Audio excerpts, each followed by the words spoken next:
Mainta di Orashon y Meditashon.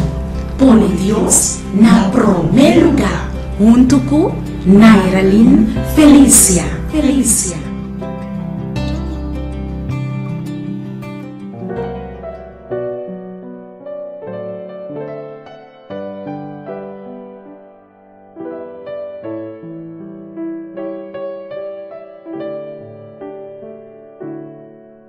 O texto de meditação para hoje está guardado em book de Mateus capítulo 6, versículo 6.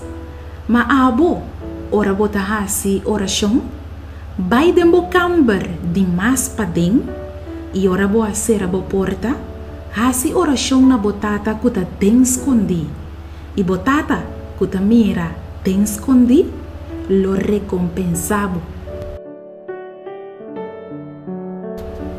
Dios por mira turcos. E te parece que o mais importante para Deus para essa kiko bota pensa, kiko bota hasi, ou kiko bota bisa tem secreto. Bo não por esconde bo secreto não para Deus. Pesei, bo mestre tá sincero que Deus tem oração. Quizás bo por aparentar algo delante de hende, pero bo no por aparentar algo delante de Dios. Dios sa turcos dibo, tanto é bom que bota hasi, como é malo que bota hasi.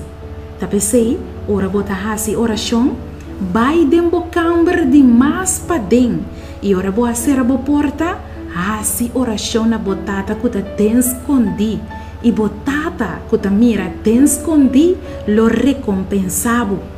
Se você passa tempo com Deus em secreto, isso que lo afeta a vida pública positivamente. Deus lo bendicionado e outro não lo mira o efeito de a vida transformar. A vida lo tá testemunho público. Láganos reza.